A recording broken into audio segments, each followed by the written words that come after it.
अस्सलामु अलैकुम अज़ीज़ भाइयों और बहनों, ज़रा तसव्वुर करें एक ऐसा बादशाह जिसके सामने पूरी दुनिया झुकती थी, जिसने ऐलान कर दिया था कि मैं ही खुदा हूँ, लेकिन फिर इसी को एक नहायत मामूली सी मखलूक ने ऐसा बेबस किया कि वो अपने ही सर पर ज़रबे लगवाता रहा। आखिरकार ये कौन था और इसका अंजाम इतना इबरतनाक क्यों हुआ? आज हम सुनेंगे नमरूद की पूरी कहानी, पैदाइश से लेकर इसके ज़वाल तक की।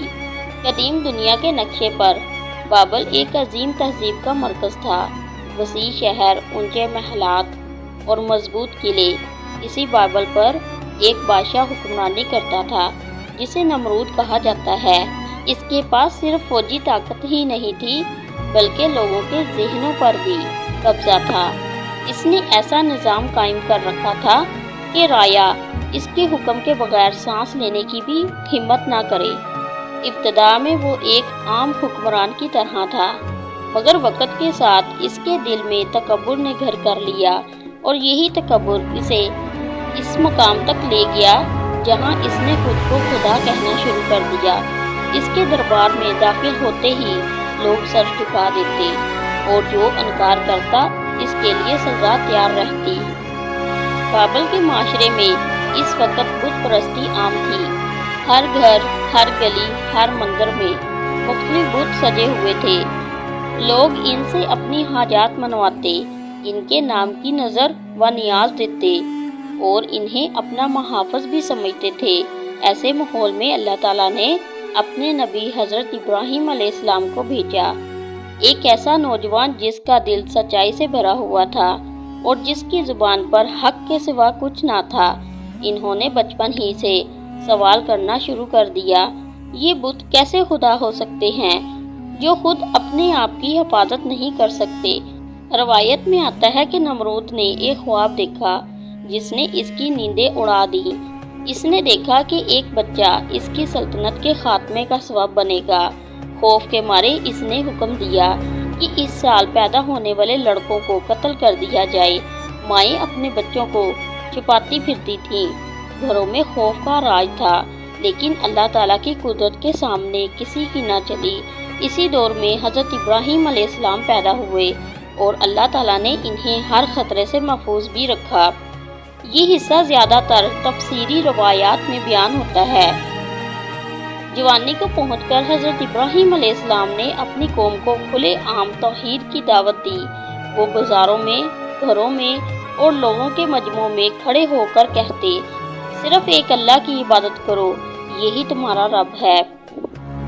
लोग हैरान होते, कुछ सोच में पड़ जाते, मगर अक्सरियत अपनी पुरानी रवायतों में ही जकड़ी रहती। एक दिन जब शहर में मेला लगा हुआ था और सब लोग बाहर गए हुए थे, हज़रत इब्राहीम अलैहिस्सलाम बुतों के घर में दाखिल हुए। इन्होंने एक एक करके सब बुत तोड़ दिए सिवाय एक बुत के जो सबसे बड़ा बुत था। एक कुल्हाड़ी इसके गले में डाल दी ताकि कौम खुद अपने अकीदे की कमजोरी को देख सके।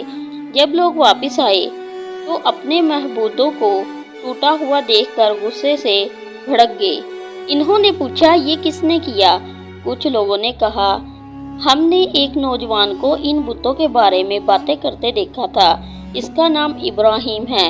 हज़रत इब्राहीम अलैहिस्सलाम को लाया गया तो इन्होंने नहायत हिकमत के साथ कहा, अगर ये बोल सकते हैं तो बड़े बुत से पूछ लो, कुल्हाड़ी भी इसके पास है। ये सुनकर लोग एक लम्हे के लिए सच के करीब आए। इन्होंने अपने दिल में एतराफ़ भी किया कि ये बुत कुछ नहीं कर सकते, मगर फिर अना और ज़िद ने इन्हें वापस पलट दिया। अब मामला नमरूद के दरबार तक पहुंच चुका था। एक तरफ दुनिया का ताकतवर बादशाह और दूसरी तरफ एक नौजवान नबी हज़रत इब्राहीम अलैहिस्सलाम। मगर सच हमेशा मजबूत होता है। हज़रत इब्राहीम अलैहिस्सलाम ने फरमाया, मेरा रब वो है जो ज़िंदगी देता है और मौत भी देता है। नमरूद ने बड़ी चालाकी से कहा, मैं भी ज़िंदगी देता हूँ और मौत भी देता हूँ, और एक कैदी को छोड़कर दूसरे को कत्ल कर दिया। मगर ये दलील सतही थी। हज़रत इब्राहीम अलैहिस्सलाम ने फ़ौरन एक ऐसी बात कही जिसने इसके तकब्बुर को चकनाचूर कर दिया। अल्लाह ताला सूरज को मशरिक से निकालता है, अगर तुम खुदा हो तो इसे मगरिब से निकाल कर दिखाओ।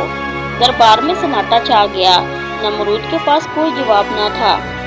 ये शिकस्त नमरूद बर्दाश्त न कर सका। इसने हुक्म दिया कि एक बहुत बड़ी आग जलाई जाए, ऐसी आग जिसकी लपटें आसमान को छू रही हों। लकड़ियां जमा की गईं, दिनों तक आग भड़काई गई, यहाँ तक कि कोई इंसान इसके करीब न जा सके। फिर मजनीक तैयार की गई और हज़रत इब्राहीम अलैहिस्सलाम को इसमें बांधा गया और हज़रत इब्राहीम अलैहिस्सलाम को इसमें बांधकर आग में फेंक दिया गया। इसी लम्हे हर आंख इस मंजर पर जमी हुई थी, मगर अल्लाह ताला की शान देखें कि इसी आग को हुक्म मिला, ए आग इब्राहीम पर ठंडी हो और सलामती वाली हो जा। आग जो हर चीज़ को जला देती है, एक लम्हे में गुलजार बन गई और हज़रत इब्राहीम अलैहिस्सलाम बिल्कुल महफूज निकल आए। ये मंजर तारीख की अजीम तरीन मौजज़ात में से एक बन गया। इस फज़ा निशानी के बावजूद नमरूद के दिल में कोई नरमी न आई। इसका गुरूर और बढ़ गया और वो अपनी ताकत के नशे में डूबा रहा। मगर अल्लाह ताला की सुन्नत है कि जुल्म और तकब्बुर हमेशा कायम नहीं रहते। रवायात के मुताबिक अल्लाह ताला ने इसके अंजाम के लिए एक निहायत छोटी सी मखलूक, एक मच्छर को सबब बना दिया। वो इसके जिस्म में दाखिल हुआ और इसे मुसलसल अजियत देने लगा। नमरूद जो हजारों फौजियों का मालिक था, अब एक मच्छर के सामने बेबस था। इसे सुकून सिर्फ इसी वक्त मिलता था जब इसके सर पर ज़रब लगाई जाती। ये कैफियत दिनों नहीं बल्कि तवील अरसे तक रही, यहाँ तक कि इसी तकलीफ ने इसकी जान तक ले ली। ये तफसीर भी रवायात में आती है। यूँ वो बादशाह जिसने खुद को खुदा कहा, एक मामूली मखलूक के हाथों जलील होकर ख़त्म हो गया। इसके महलात, इसकी ताकत, इसका गुरूर सब कुछ मिट्टी में मिल गया और रह गई तो सिर्फ इसकी इबरत अंगेज़ दास्तान और पीछे रही एक ऐसी कहानी जो हर दौर के इंसान को झंझोड़ कर रख दे। ये किस्सा सिर्फ माजी की कहानी नहीं, ये हर दौर के इंसान के लिए आईना है। गुरूर जितना भी बड़ा हो, एक लम्हे में टूट सकता है और हक जितना भी तन्हा हो, आखिरकार गालिब आता ही है। हज़रत इब्राहीम अलैहिस्सलाम ने हमें सिखाया कि सच पर डट जाना ही असल कामयाबी है, जबकि नमरूद का अंजाम हमें याद दिलाता है कि अल्लाह ताला के मुकाबले में कोई ताकत नहीं ठहर सकती। अगर आप चाहते हैं कि ऐसी ही मज़ीद सच्ची और ईमान बढ़ाने वाली कहानियाँ आप तक पहुँचती रहे, तो इस वीडियो को लाइक ज़रूर करें और शेयर भी करें। क्यों ना कि शायद एक कहानी किसी की ज़िंदगी बदल दे। इसी के साथ अब हमें दे इजाज़त, फिर मिलेंगे अगले ईमान फरोज़ मौजू या वाक़ये के साथ। तब तक फ़ी ईमानिल्लाह।